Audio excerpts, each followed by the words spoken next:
There was a time when the intrusive thoughts I was having were so nonstop that I was scared to interact with people. I was scared to go to class. I would wake up every single day for months and intrusive thoughts would just fill my head over and over.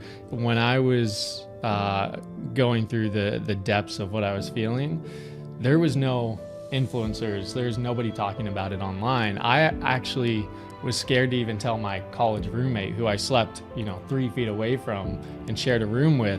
I was really scared to tell anybody what I was going through. Even just sharing my experience could help somebody else who maybe felt like I did back in the day, felt like they had no one, felt like nobody was going through the same thing. When I was in the worst of my mental health throes, I was not kind to myself. I've learned more and more that if I can be my biggest advocate, my most helpful teammate, and biggest friend to myself, then everything in life gets easier.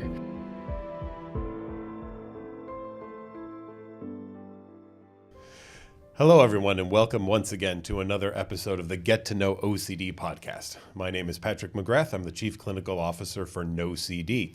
Check us out at knowcd.com if you're looking for help online for the treatment of OCD and related conditions. And if you like the Get to Know OCD podcast, subscribe on our Know OCD YouTube channel. I'm excited today to welcome Jesse Katches. Hi, Jesse. How are you? Good. How are you? I'm great, and thank you for being here. Yeah, of course. I'm happy to be here. It's fun for me. I get to travel to new places, meet new people, so it's always a blast. You are well known as a content creator in the mental health area. What inspired that to start for you, and how did it grow? Yeah, great question. So I've been making videos for a long time, unsuccessfully in a lot of different areas. Congratulations on that. Yes. But for me, anxiety, OCD, mental health, it was always something I struggled with and had a lot of experience in my own life with. And so it got to a point where I failed so many times at making other types of content that I was like, you know what, let me just take a step back and create from my own experience. And then I started making videos about anxiety and OCD and really just sharing my experience. And I saw that other people related, so I continued to go from there. And it's fascinating how generational that is. You know, I went to graduate school with a laptop, first time ever, that had a 200 megabyte hard drive. The guy who sold it to me said, "You'll never fill this in your life," which I find funny now. And so there was no media about this for me growing up, and yet there's a whole new world out there now of this. Just that explosion in the ability for people to learn and advocate. I'm fascinated by it, so that's why I'm glad you're here. Yeah. Give me like the lowdown of what's going on in that, how it came about, who the early influencers were, even for you potentially, and what you've done to grow the experience. Yeah, well, to be honest, when I was in the height of my anxiety and experience with OCD and intrusive thoughts, Instagram wasn't what it is today. TikTok wasn't around. YouTube was very early on. So in my experience, when I was going through the depths of what I was feeling, there was no influencers. There's nobody talking about it online. I actually was scared to even tell my college roommate, who I slept 3 feet away from and shared a room with. I was really scared to tell anybody what I was going through.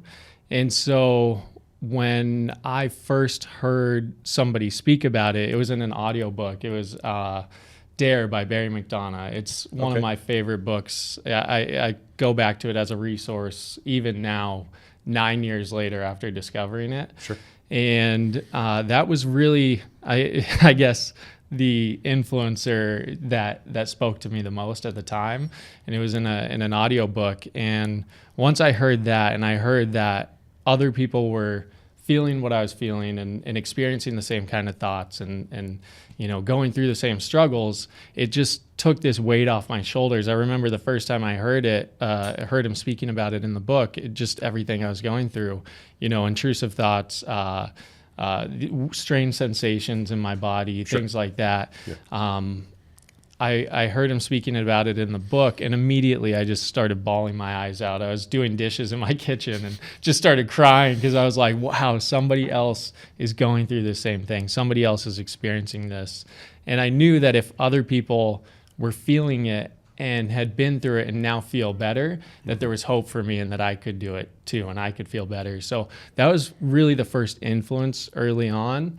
And then from there, when I started creating content, I mean, it was years after that I started actually being courageous enough and bold enough, I guess you could say, to share my story and to share the content I share now. And it took some time. It wasn't, I was very reserved because even then I didn't see a lot of people speaking about it online. But now it's great because more and more people, I think the more voices that they hear, the more courageous and bold they feel to speak up and share more. I want to go into that more. How did you get that bravery? What was that internal fire drive that said, all right, it's time to get out there and break the mold a little bit? Yeah. So in regards to speaking about the topics that I speak about, I knew the power that somebody else's word and just sharing the experience that I had heard in that book. I knew that power that and that impact that it had on me. So I thought to myself, if even just simply hearing that unlocked this whole level of hope and like this weight off my shoulders, I knew that if that did that to me, then even just sharing my experience could help somebody else who maybe felt like I did back in the day, felt like they had no one, felt like nobody was going through the same thing. And so in a way, it felt like a moral obligation to share what I knew. And I mean, when you start to share and then you start to receive DMs and messages about how even just hearing that somebody else is going through the same thing impacts them and does the same thing that Barry McDonough did for me back in the day, then it's like the snowball effect. The momentum just continues on and you're like, wow, I can just continue to share, continue to be vulnerable and impact more and more people. So I think the first step was just kind of, like I said, a moral obligation to feel like I have this thing that can help a lot of people. And in a way, it would be selfish of me not to share it. Mm-hmm. There are other people considering now, what can they do for advocacy? And obviously it's risky, right? I mean, there are those people you said who wrote to you and maybe they had their own washing the dishes crying moment as well, right? Love that image, by the way. But there's some unfortunate trolls out there who also will say, just get over it, or it's just terrible things. How do you deal with that? And what might you say to other people who are interested in doing this to not let that stop them from finding their passion in this? Yeah, there's a lot of that online with different platforms. I mean, everybody has different experiences on different platforms, but I get that a lot. And fortunately, the positivity outweighs the negativity on all platforms. But to me, it comes down to if I have somebody commenting on my content in a negative way versus somebody that comments in a positive way and needs help, for me, it's unfair to give attention to the negativity over the positivity to someone who just wants to troll versus to someone who actually needs help. Again, it kind of goes back to an obligation. I feel obligated to pay more attention and to give more thought to the person who needs it rather than someone who's just trolling. So for me, at the end of the day, I just ignore all the negativity. And sometimes it gets to me. I mean, I talk to my fiance about it. I have friends who I speak to about it. I think it helps to be in a little, almost like a little community, a little creator group of people who experience the same type of stuff. But online, I just ignore them because I don't feel it deserves attention. And what a great relationship that is to treatment and therapy, where when we're working with people who are anxious, who have OCD, we want them to be able to recognize those thoughts and be like, okay, and move on. Have you found that helps you in what you've done in your own work and everything? Is that part of it? Yeah, for sure. I think it's always kind of you learn a lot about yourself and your experience every step of the way, Sure. and I think for me it's been a good practice to recognize that not every comment, not every thought holds power. I can kind of see it. I can look at it objectively, kind of disassociate from those negative comments and the negativity, and then yeah, spin it back to the positive. And it's been a good practice. And I think ultimately it shows me that most of what people say, even the positive comments, positive and negative, most of what's said online is never about you, the creator. It's about whatever that person is going through. Yeah. Positive and negative, people want help, people need help, so they comment and are looking for more help. It's not reality. It's not, it might be based in that person's reality, the comment, but it's not my reality. And I can kind of choose to respond or let it pass. I love that. And I think that that's such a great influence for people who are finally discovering, especially with OCD, since that's what we do, obviously, that they don't have to listen to everything that pops into their head. And the fact that you're out there and you're, in Greece or various places and you're shooting content and you're showing that you're not letting this stop you from living your life, right? Mm-hmm. Talk to me about that, because there are people right now who still feel like, I can't even go outside because there might still be COVID out there. Yeah. And yet you're out there traveling the world. What advice do you give to people, or as you're coaching with folks who contact you, how do you talk to them about taking a risk? Yeah, it's one of the biggest mountains to climb for everybody, I feel like. And, for me, there was a time, again, kind of going back to college, there was a time when the intrusive thoughts I was having were so nonstop that I was scared to interact with people. I was scared to go to class. I would wake up every single day for months, and intrusive thoughts would just fill my head over and over. And I was afraid to step out of my room. I'd sit in my bathroom at my college apartment just crying, and again, hiding it from my roommate, because I was too scared to tell anybody what was going on. And I thought I was losing my mind. And the future to me at that point looked scary. Yeah. It looked much scarier than versus hopeful. Mm-hmm. And so I think a lot of people, they kind of get stuck in that loop like I was in, where it's like, the future doesn't look bright and I don't know what to do. So it kind of causes you to go in and kind of causes you to revert. For me, again, the bright spot was when I saw that other people had experienced what I had been through and then found a way through. And so that little glimmer of hope gave me enough to think like maybe there's a way to not give in fully, to kind of challenge that. And I've found in my own life that even coming to do this podcast, I feel nerves. Like I feel a bit nervous. The first question when we were on camera, I was a little shaky. I was a little scared, like coming up the stairs, getting on the train. Tell me more about how you, no, never, not a therapy session. Never. I'm sorry about you. Yeah, but no, I mean, like there's things in life that scare me. And I think for me, the biggest difference has been in that moment, am I going to resist that fear and push it away and run from it and avoid it, which ultimately causes it to grow bigger and stronger? Yeah. Or am I just going to take one step at a time?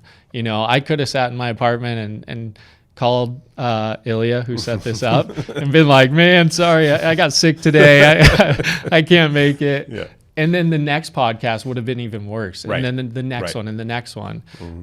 But instead, I stepped outside of my door. Then I got on the train. Yeah. Then I got off the train. And it's just that one step at a time towards what scares you. That's what's helped me the most to be able to travel to Greece and things like that. I mean, I was scared to get on the plane when I was going to Greece. but I got in the Uber, then I went to the airport, then I got through security, and it's just that one step at a time towards what scares you, towards what scares me, that has helped me the most to kind of break through and continue to live life. Yeah. I remember hearing interviews with people who have been, we're here in New York on Broadway playing the same role for years, who say, I still get the nerves before I walk out on stage. And they talk about, they know that when they don't have that anymore, that's not the role for them anymore, right? So there is something about experiencing the little bit in your gut or in the feeling in your body. And yet, many people with anxiety-based conditions read into that as being bad. I should not have any feeling like that whatsoever, right? Mm-hmm. And you've taken that, it seems, the way we would want it, and you've said, all right, that could stop me, or that could drive me, right? And it sounds like you're using that to keep driving forward. Yeah, I think like you said it, when people are on Broadway and they don't feel that anymore, I think a lot of people take it back to like, oh, it's a bad indicator of like, maybe I don't care. But I see it as more like I'm not being challenged. And I think that those nerves are a good thing because it means you're doing something you're so uncomfortable with that you're feeling this feeling. And as soon as you get through it to the other side, you're going to have this sense of accomplishment that you've never had before. So I think those nerves are a good sign that you're being challenged. And when we don't have them, I think our growth has stagnated. And when our growth stagnates and we stop growing, we stop progressing, we stop challenging ourselves, I think that's the time to be most worried, because we've become so comfortable that everything around us is our comfort zone. And that means when we step outside and we try to travel, we try to go on a podcast, we try to do this, it's going to feel like this mountain to overcome. So I think this, the fear, the nerves, the challenge, they're not fun. Like it doesn't feel good to be nervous, but it's one of the best things that we can do for ourselves as humans, I think, is to continue to challenge yourself and feel those uncomfortable feelings and do it anyways. I think another piece of your story that I really like, and we'll go as far as you're willing on this, but but you talked about your fiance, which means dating someone, taking risks even in that area and getting out there. And then at some point when you're dating someone, having to talk about, there's a part of me that you may not know about yet. And again, as willing as you are to discuss, but I just think it would be fascinating for people to learn from you how you kind of manage that, because there are folks watching this wondering, can I date? Can I be in a relationship? What do I say to people? How do I talk about it? Yeah. It's a topic we still talk about to this day. Is it? Okay. Yeah. There's kind of two sides of it. There's one when I was dating, when her and I were dating. And then there's now, which is we've been together for 8 years. So there's kind of two sides to it. The conversation when we started dating kind of forced itself onto our relationship because it's not something I could hide. And the more I tried to hide it, again, the bigger it gets, the more you avoid something, what we resist persists.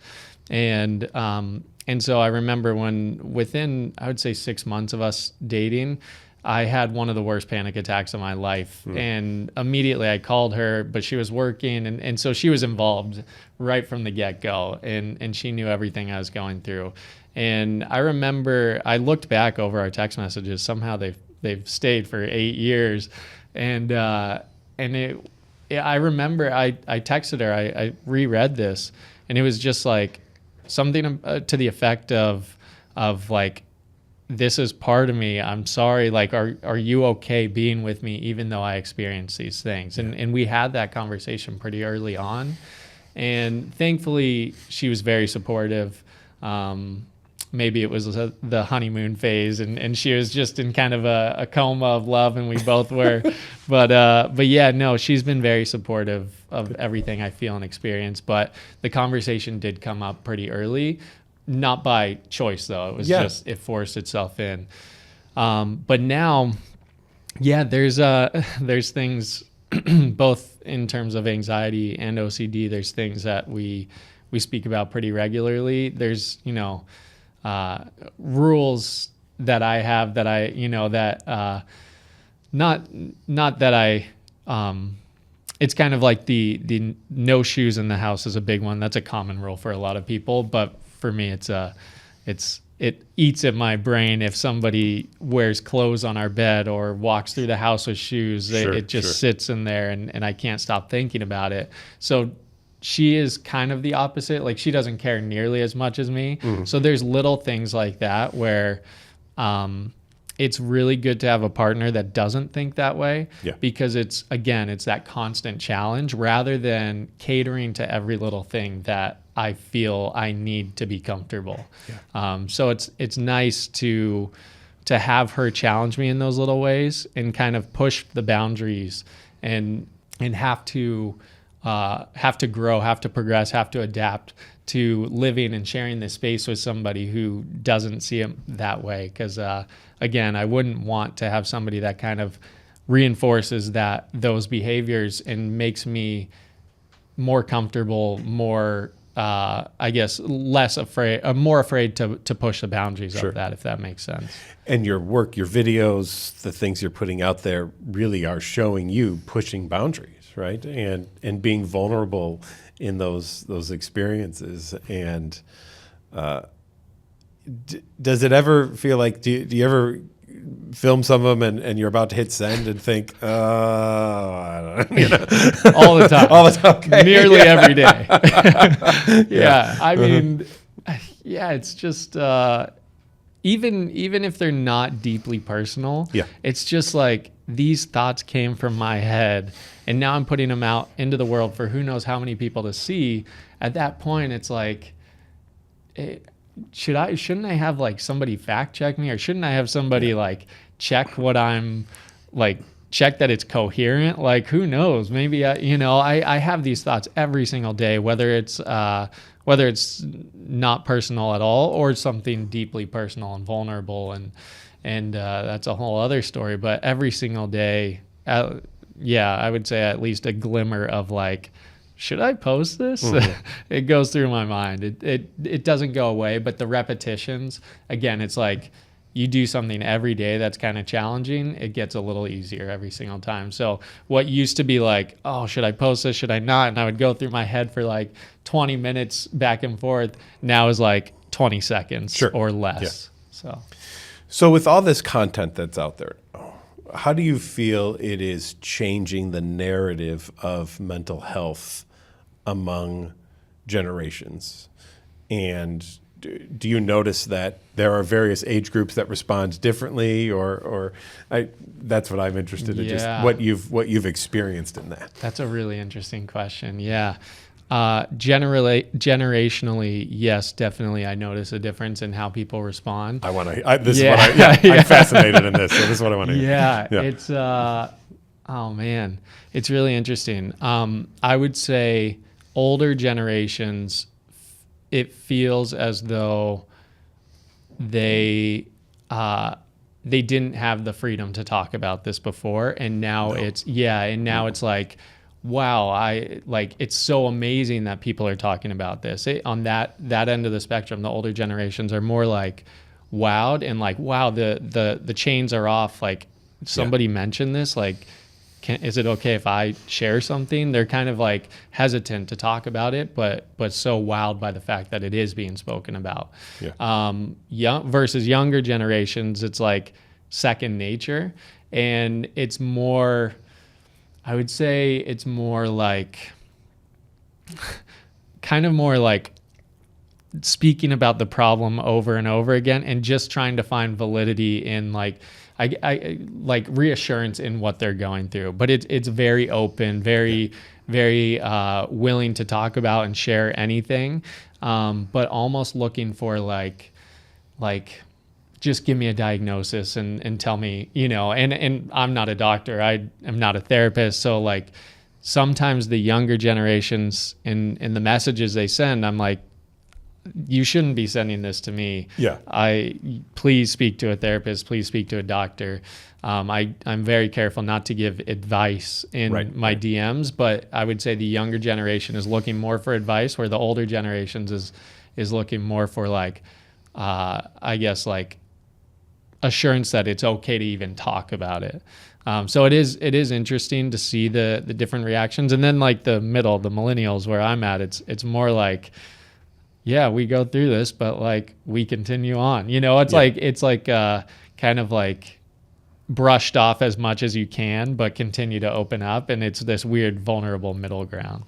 Does different content you make then hit different generations? Like some do better Totally. with others? Yeah. Yeah. Okay. Yeah, definitely. I would say the quick hacks tap in with the younger generation a lot versus like talks of therapy, talks of like anything where it's speaking to a professional about it. It all kind of hits with the younger generation, I would say, very much. And I'm talking about things like when you're having a panic attack and you put ice on your wrist, like the younger generations, I would say Gen Z to millennials, love that type of content where it's like, give me something quick that I can just do and get on with my day, right? And I think that's probably the nature of short form video, TikTok, Instagram. It's everything is like, give me a bite sized. And to that point, I would say the older generations are more willing to stick around for like a longer explanation. Like if I were to make a longer YouTube video, I would say my age, the age of my audience, TikTok is the youngest, Instagram is kind of the middle ground, and YouTube is the oldest for me. And I think that is the nature of kind of the types of videos I make on those different platforms, where YouTube is longer form videos and TikTok is more of like that quick, snappy approach. I now know my age is YouTube. That's I'll just call I mean, myself. Listen, I love YouTube too. I'm YouTube. That's how old I am. but honestly, like there's a lot of kids on YouTube too, so it goes both ways. But that's just the nature of my content. Mm-hmm.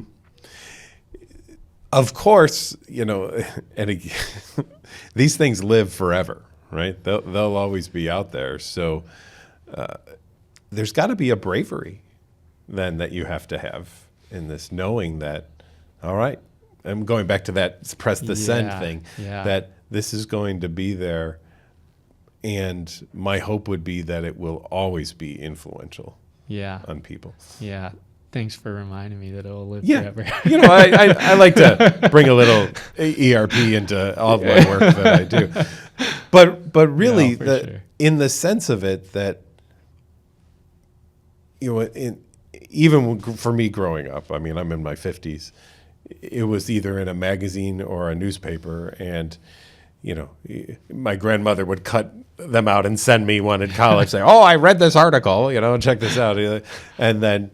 But eventually those get tossed or something like that. You just don't really have those things. And not a lot of people are going to the microfiche back at the library to pull up the old articles or things like like you can now, just to call something up and to have it. So, I hope you're proud of the body of work that you're doing. I mean, because I think it's great. And I hope that pride in it really keeps to drive it happening. Thank you. Yeah, I really appreciate that.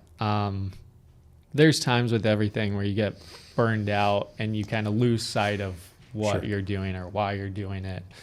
And for me, every time I feel burned out or kind of, I guess, too tired to feel like I can keep going, it's when I lose sight of the purpose and the impact that it has on people. And so for me, every time I receive a message or a DM that's one of those messages that's like, wow, your content has spoken to me in ways I've never heard before, or like this, it's helped me so much, and I never knew anyone went through this before. Like anytime I get one of those messages, it brings me back, and it's like, wow, that it fuels the car to keep going. And so again, this is kind of one of those moments where it's that reminder. I really appreciate that. because that comments like yours just now and the DMs I get, it's really what fuels me to hear that it's valuable and helpful for people. Yeah, and I'm always so proud of that very experience that you talked about, where someone does reach out to you and say, I thought I was the only one. For you, growing up and dealing with your own stuff that has now converted into this, what and that pivotal moment of listening to that book, can you describe a little bit more in depth what it's like to now know you're not alone? In a word, it's freeing. Okay. But you asked for depth, so I'll go a little deeper than that. It's a very deep word, though, so yeah. It's it feels as though there's endless possibilities now. I would say back in the day, again, when I looked at my future, it felt hopeless, and Sure. it felt as though I was going to be stuck in this dark pit for the rest of my life. Yeah. And anytime I thought 5 years down the road, 10 years down the road, it terrified me because I thought things were only going to get worse. And Sure. Now I would say all that has turned to, in a word, I guess, hopeful instead of hopeless, because now I look 5 years down the road, 10 years down the road, and I feel I've seen how far I've come in the last 5-10 years, that I know the amount of growth, the amount of progress I can make is just going to continue to multiply. So I would say that has been the biggest difference between recognizing that I'm not alone and that other people have been where I am, because my whole perspective on my future, my whole perspective on what's possible, on a life that I can live, has shifted from hopeless to completely hopeful. Yeah. What do you see for the future? I mean, who knew about all the ability to do the things we're doing now? That was never on a radar for me, even in when I was started in the field. Where do you think it goes? What's the next technology, the next ability to reach people? VR might have interesting aspects to it or something, but what else do you think is out there or on the horizon? Yeah, great question.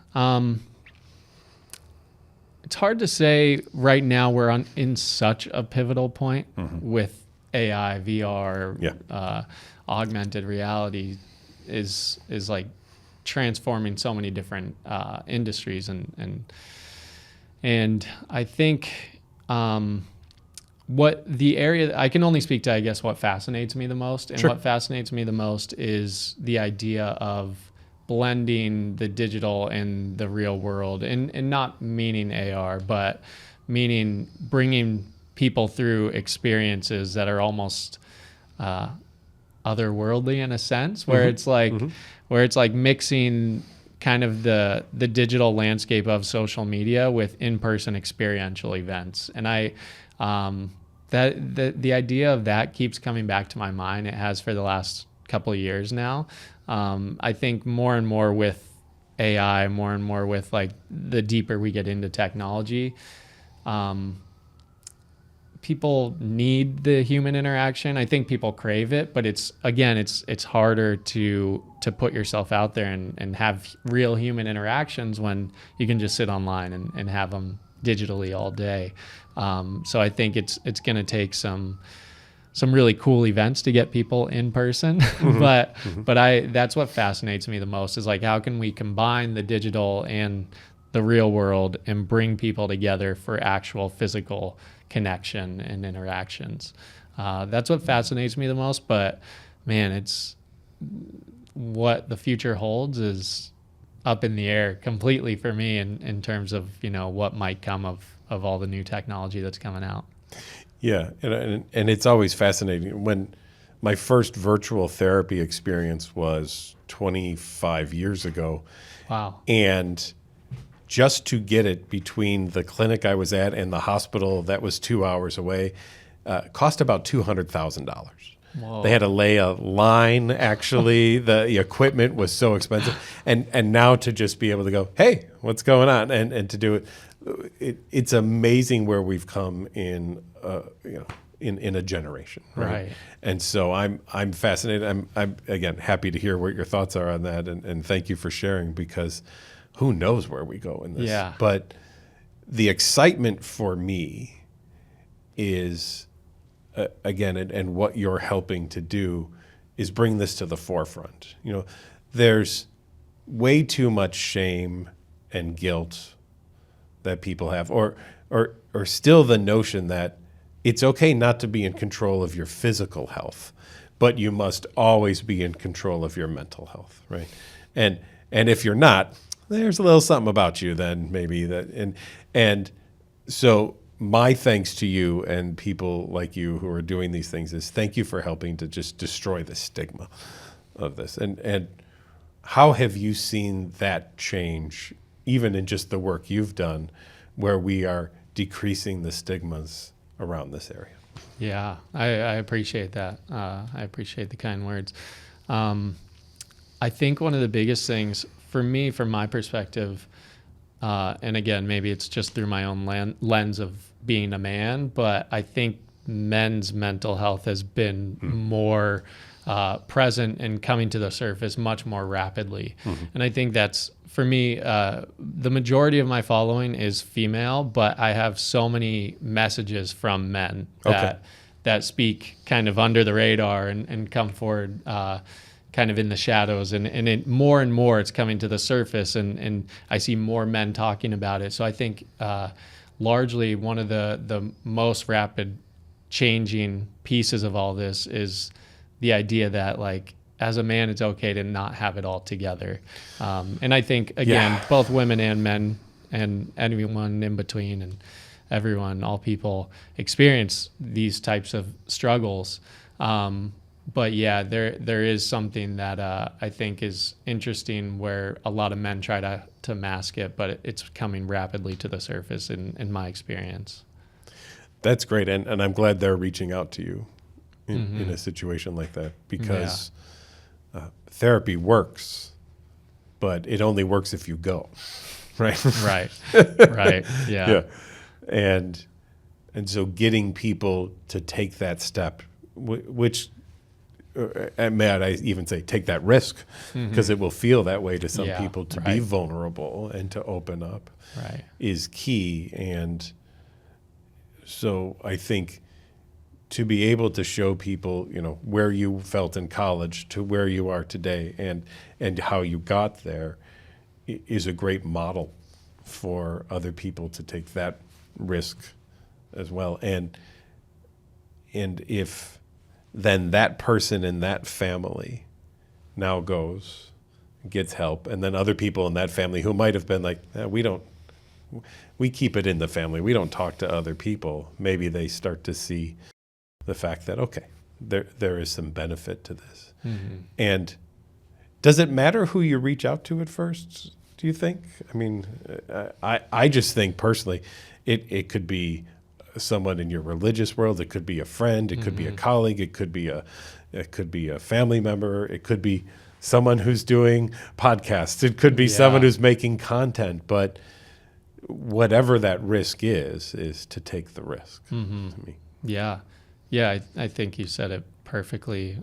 To call it a risk feels like, not a risk in our world when we speak about it all the time. But for so many people, you're right. It does feel like a risk. And I mean, thinking back again to myself in college, like I said before earlier in the podcast, like, I was sleeping 3 feet away from my college roommate, who is one of my best friends. I was the best man in his wedding, and he had no idea what I was going through at that time. So it is a risk for a lot of people. It was a risk for me.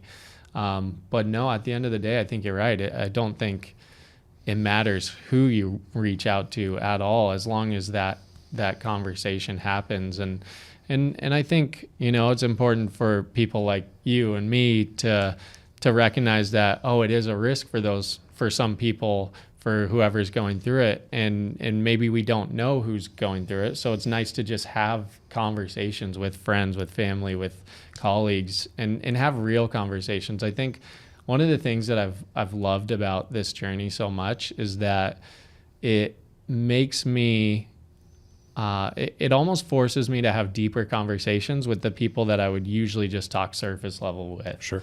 You know, if I go hang out with a friend and just grab drinks, instead of just talking about work stuff the whole time, it's like, how are you doing? Like, how's your relationship doing? How's your family? How's your dad? How's your mom? Like, you dig in deeper and really get to the core of what these people are going through. And I would say back in the day, I was much more comfortable with, and much more like comfortable and willing to be surface level with a lot of people, and just kind of brush off interactions and go on with my day. But yeah, now that I've kind of dug my heels into this world and dove deeper and deeper, I'm much less willing to have surface level conversations and really want to connect with people. And I think it's really valuable for everyone to just have honest, open, authentic conversations and really talk to people and see how they're doing. I want to add something to that and get your opinion on it. It's also to not make assumptions, because because somebody might look on the surface like things are going well doesn't mean that they are. Correct? Totally. Yeah, I absolutely agree with that. To me, and I continue to go back to this because everything I feel is this is a great example for this whole conversation. But again, my college roommate probably assumed I was okay. On the surface, I probably looked fine, but an assumption can leave a lot of pain unspoken about, I guess. Mm-hmm. I even think about like perinatal OCD or postpartum OCD. If I see a new parent, I don't go up to them and say, "Isn't it great? Don't you love it?" I say, "How are you doing?" Right. Because this can be rough sometimes. How are you feeling? And just the look in their eyes that someone said that versus made the assumption that this must be the most wonderful thing in the world, because it isn't always the most wonderful thing in the world. Your sleep's off, you're potentially hormonal issues, all sorts of things are happening. So I think if what you're doing and what we're doing here can even help people go with the second thought, because if the first thought is, wow, but maybe the second thought is, wait a minute. Just because that's my experience doesn't mean it's your experience. And so let me learn what your experience is before I throw my experience on yours and assume that that's the right way to look at it. Mm-hmm. Maybe it's just a better world then if we all start to do that a little bit more. Yeah, totally. That's so true. That's such a great example of new parents. It's like the best thing ever from the outside. And then, I have a few friends that just had their first child or second child. And like, I talk to them very often about it and they're like, yeah, it's great, but like, we're so exhausted, so that's such a good example. But yeah, it really is seeing it from the perspective of others and being willing to, like you said, have that second thought of like, okay, this is my experience, but that's not everybody's experience. And sometimes that's really hard to do, but you're right. It's so valuable. And I think a lot of real valuable, helpful conversations can stem from that attitude. Yeah. Even it's been interesting post-COVID with reminders of that, going into a restaurant and seeing a sign on the door that says, hey, we're short-staffed, so be nice, right? Just as a reminder that the folks here are working as hard as they possibly can. And yes, you may be in a rush, but everyone else is. And none of us are more rushed potentially than anyone else. Let's just check ourselves a little bit and recognize that. Yeah. And I say that leading to, I hope that your work and your videos help people to recognize that you really have to be nice to yourself. Flaws, scars, whatever else that's going on in your world, no matter what, you got to start working on accepting yourself and whatever the thoughts, the images, the urges, the feelings are, or else it's a really hard life. Mm-hmm. Yeah. That is at the core of of a lot of what I think about, pretty much all of my content, it kind of always comes back to how I view myself, how I treat myself, and then trying to help others treat themselves better as well. Because when I was in the worst of my mental health throes, I was not kind to myself. I was struggling, and I was very angry and upset and beating myself up all the time over what I was going through. And I think one of the biggest differences in the past, I would say 5 years, is I've learned more and more. Of course, nobody's perfect, and I still beat myself up, but I've learned more and more that if I can be my biggest advocate myself and my most helpful teammate and biggest friend to myself, then everything in life gets easier. It's not easy to do that, especially when you're not where you want to be.